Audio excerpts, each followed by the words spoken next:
vous êtes là? Vous allez voir, il y a un truc de fou dehors. Vous êtes prêts? 3, 2, 1... Il fait nuit! Non, non, j'ai pas perdu la boule. La preuve, la voici. Mais reprenons plus sérieusement, parce qu'aujourd'hui, nous allons voir une drôle de question. Pourquoi la nuit est noire? Bah, c'est évident comme réponse. C'est juste que la nuit, le soleil, il est caché. Ok, le soleil est une étoile parmi tant d'autres. Il nous éclaire. Sauf que l'univers, il est infini. Vers l'infini et au-delà. Il y a une infinité d'étoiles. Donc techniquement, n'importe où vous regardez dans le ciel, vous devez regarder en direction d'une étoile. Et ça, c'est un paradoxe. Et ce paradoxe, il est connu sous le nom de paradoxe d'Olsberg. Pour Olsberg, que l'univers soit infini ou qu'il ne le soit pas, notre vision devrait être bloquée par une rempart d'étoiles. Eh, ne décrochez pas et regardez plutôt ce schéma.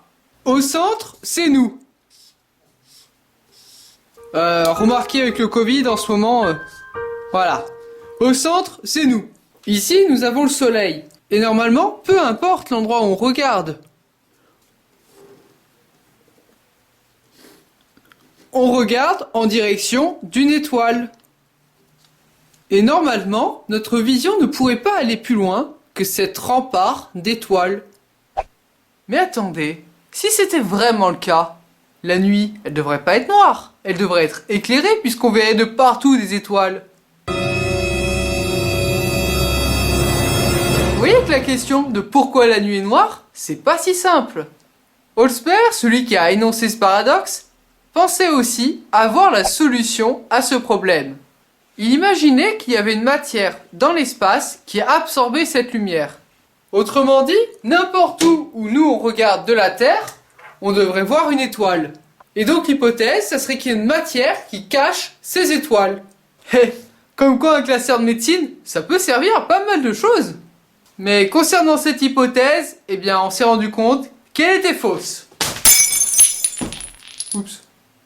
Aujourd'hui, nous avons la solution de ce paradoxe. Eh oui. Et ce grâce à 3 paramètres. Le premier, l'univers est en expansion. N'ayez pas peur et regardons ce que ça veut dire. On va reprendre cette représentation. Avec l'ampoule, une étoile, et la feuille, bah tout simplement, c'est nous. Imaginez, la lumière part de son étoile en notre direction. Sauf qu'en même temps, l'univers recule. Donc ça avance d'un côté, mais ça recule de l'autre. Et quelle est la conséquence de ce phénomène? On va simplifier en disant que la lumière, entre guillemets, elle va moins nous arriver. Attention, je simplifie. Bon, ça, c'était le point le plus compliqué à comprendre. Le deuxième élément sur les 3, c'est que la durée de vie des étoiles n'est pas infinie. En gros, l'ampoule finit bien par s'éteindre.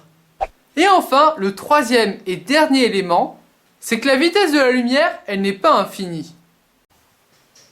En gros, quand l'étoile commence à émettre de la lumière, pendant un certain temps, vous ne verrez même pas la lumière arriver. Et encore plus fort, si l'étoile ou l'ampoule s'éteint, vous ne verrez pas tout de suite qu'elle s'est éteinte. Attends, si je comprends bien, la nuit est noire parce que l'univers est en expansion? Oui. Et quand je regarde une étoile dans le ciel, ça se trouve, je regarde un truc qui n'existe même pas.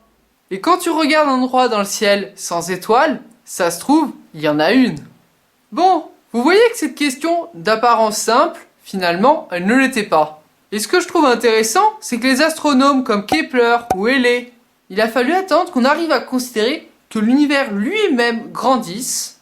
Et en considérant que l'univers était dynamique, on a pu montrer qu'une nuit noire était possible et compatible avec un univers infini.